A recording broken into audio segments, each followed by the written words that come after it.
jogadores com 10, 11, 12, 13 anos que daqui a 5, 6 anos vão ser os futuros craques aí, né, do profissional. Caso que o Palmeiras, eu acho que hoje é o grande exemplo de sucesso, de case de sucesso na categoria de base, porque está constantemente trabalhando muito bem nessas primeiras categorias, e aí começa um efeito cascata, começa a colher, e sempre parece que a geração que está por vir parece que é sempre melhor do que a atual.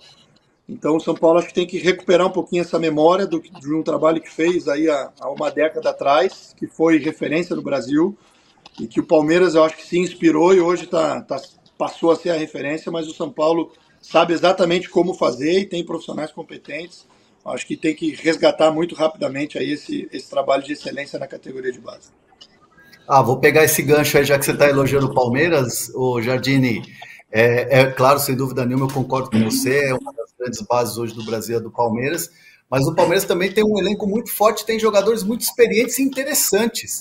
Tem um tal de Luan aí, zagueiro, que eu acho que vai pegar, tá de mala pronta aí para o América do México? Você já deu o aval da contratação? É um zagueiro que a gente gosta bastante, né? A gente acompanha há muito tempo. O Paulo Vitor, que é hoje meu assistente, tem uma relação com ele, conhece, trabalhou diretamente aí no Palmeiras com ele e avaliza, né? Então é um cara que a gente admira bastante, acompanha. Vamos ver, é sempre uma negociação, aí não depende somente da gente, né? Mas o interesse existe sim. Acredito que a negociação deve estar em andamento e a gente torce que dê tudo certo aí. Tem mais algum outro jogador que vocês estão de olho aqui do Brasil? Tem vários, né? Tem vários. É sempre uma negociação difícil, porque hoje o futebol brasileiro, em relação às outras ligas, é claro que existe, pelo número de equipes e por ser tão grande, né? O futebol brasileiro existe um grande número de prateleiras, né? Tem todos os tipos, os níveis de jogadores, mas assim, o América, que é um clube de ponta, que é um clube que briga para ser campeão de qualquer competição, que visa estar no Mundial de Clubes, assim, já não é qualquer jogador que vai atender à exigência do América, é uma exigência muito alta, e aí já não é tão simples assim encontrar jogadores que mesmo sendo brasileiros e tenham qualidade, mas que tenham um preço acessível e uma condição do América conseguir vir e comprar, mas a gente está trabalhando forte para isso. Eu entendi duas coisas sobre essa questão do Luan, que é a seguinte: o Palmeiras só vai liberar pela multa, e o América ainda não chegou na multa. E se o Lichnowsky ficar, aí eu pergunto, se o Lichnowsky ficar, não tem Luan, ou pode ter Luan e Lichnowsky se ele puder ficar? Não, são casos distintos, PVC. A gente ainda tem uma vaga de estrangeiro, né, que ela ficou em aberta desde a saída do Cabecita Rodrigues. Então, essa vaga ela nos dá a possibilidade de já estar negociando, né, que é o caso do Luan, de estar tentando suprir essa vaga e possíveis baixas que a gente pode ter. A gente está muito preparado para essa janela, imaginando que vai ser uma janela difícil para a gente, por a gente ter muitos jogadores de seleção.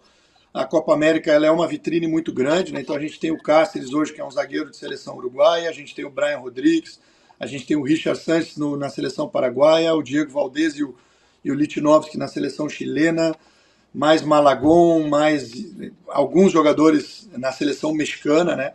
Então por isso, essa é a grandeza que hoje o América tem, é um time que em cada data FIFA perde metade do seu elenco, né, para seleções espalhadas aí pelo mundo inteiro. Então a gente imagina que possa sim perder jogadores nessa janela por essa vitrine que vai ser a Copa América, e com isso a gente tem que estar já se organizando e já fazendo alguns contatos para possíveis saídas, a gente já ter as reposições aí meio engatilhadas. Muito bom. Vamos rodar a vinheta então, PVC? Vou pedir ajuda para os universitários.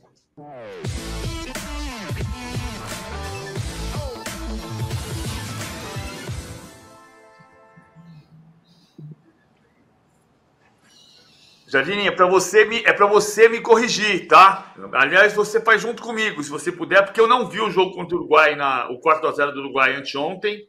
Então, a questão, eu entendi o México jogando num 4-2-3-1. É isso ou você entende mais 4-3-3? Como é que você entende? O perigo maior está o quê? Alvarado pela direita, a capacidade do Edson Álvares de fazer a saída de jogo chegar na frente? Como é que você acha? O México ele está tentando fazer uma renovação, né? Uma seleção que tinha uma espinha de jogadores muito experientes, que é o caso do Ochoa, o próprio Henry, que é o nosso centroavante. E nessa convocação o Jimmy surpreendeu um pouco, deixou alguns jogadores importantes de fora e vai dar uma renovada aí, vai dar oportunidade para uma geração mais jovem. Então ele já cumpriu isso nesse jogo do Uruguai, ele acabou praticamente botando o que se imagina seja uma seleção suplente, deixou muitos jogadores importantes de fora, né? Então fica até difícil hoje de cravar exatamente como vai jogar o México, porque com certeza vai ser um time novo em relação às últimas convocações que vinha tendo, mas a base é essa que tu está colocando, parte de um 4-2-3-1, esse camisa 8 muitas vezes pode jogar um pouco mais bem as peças em relação a isso. Tem o Luiz Romo, que pode aparecer, que também é um volante capaz de ser camisa 5 ou camisa 8, com chegada na área também. Joga algumas vezes com extremas, outras vezes não, nem tanto, né? O Quinones, se aparecer como titular, joga pela esquerda, mas não é exatamente um extrema, né? Um jogador que se soma ao atacante, que deve ser o Santi Giménez, né? Que é o jogador do Feyenoord, hoje talvez é o nome mais forte aí da seleção mexicana. Então é um time que deve girar nesse 4-2-3-1 ou nesse 4-1-4-1, né? Dependendo do rival, acredito que por ser Brasil, né? Imagino que ele vai jogar um pouco mais. Passa o Arteaga e faz uma linha de 5 no ataque, ou não? Se você puxar o meia para dentro, passa o Arteaga e faz uma linha de 5 na frente. É isso. Exato. Eu acredito que se jogar o Quinones, deve ser exatamente como tu mostrou, com o Quinones vindo para dentro, sendo um segundo atacante, um companheiro do Santi Giménez, do que acaba abrindo um corredor para o lateral esquerdo, que deve ser o Arteaga também, imagino que seja. Ser um lateral um pouco mais profundo, e ele pode dar uma equilibrada com o lateral direito mais conservador, mais por trás, e jogar exatamente assim como tu tá mostrando aí. Quando atacar, né? Quando atacar, perfeito. Obrigado, Jorginho. Às vezes eu trabalho, mas às vezes passa umas coisas, né? Tinha perdido a final que você ganhou pelo América do México. No outro dia a gente conversou, falei, vacilei. Peço desculpas, inclusive. Publicamente. Não, é normal. O América do México já bicampeão com teu trabalho extraordinário, Jorginho. Sensacional. Obrigado. Se o América... Obrigado, PVC. Obrigado. Ô, Jardim, se o América disputasse o Campeonato Brasileiro, em que lugar brigaria? Brigaria por G4, por título? É uma discussão que a gente faz aqui constantemente, né? Mas eu acredito que os 5, 6 clubes maiores aqui do México, que têm mais poder de investimento, eu acho que todos eles brigariam nessa parte de cima da tabela, sim. O América, eu imagino que brigaria entre os 4, 5 primeiros colocados, pelo elenco que tem, pela força que tem. Eu acho que essas datas FIFA, elas provam um pouco isso, né? Que clube hoje brasileiro tem...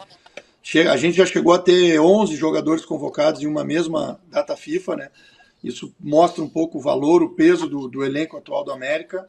Mas não é só o América, né? O Tigres tem um elenco fortíssimo, o Monterrey tem um elenco talvez ainda mais caro que o nosso, um elenco de também praticamente todo o time titular são jogadores de seleção. Enfim, entre outros que tenham força, mas talvez esses 3 aí sejam hoje os times com mais poderio financeiro e poderio individual de jogadores. Então é uma liga bastante forte, muito, muito competitiva. Jardine, a gente já está quase virando o programa conhecido com as piadinhas não tão engraçadas, mas o nosso chat é maravilhoso. O Elton Carvalho mandou aqui: André, ótimo profissional, colhendo os louros em seu Jardine. Muito bom, acho que a gente pode até encerrar depois dessa. Obrigado. Jardine, rapidinho para a gente encerrar. Quem vence essa Copa América, na sua opinião? Eu vejo o Uruguai muito forte. Eu acho que hoje me arrisco a dizer que o Uruguai, para mim, é a principal seleção sul-americana no atual momento.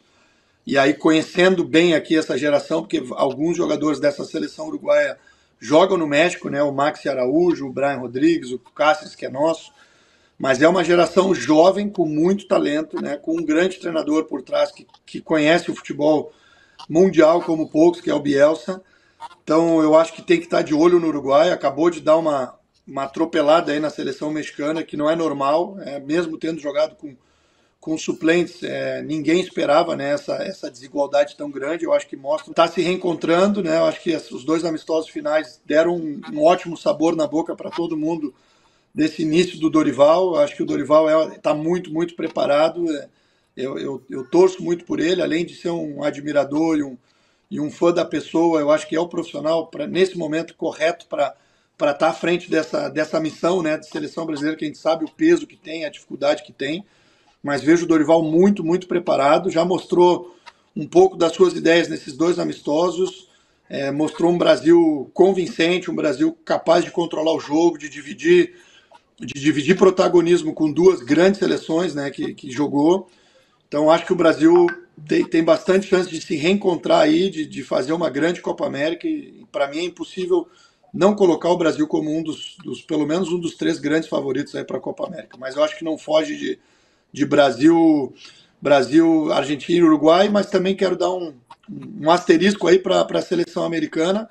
A atenção na seleção americana, vem fazendo um grande trabalho de muito tempo. O México já faz alguns anos que não consegue ganhar da seleção americana. Praticamente o time titular todo joga na Europa, em clubes importantes europeus.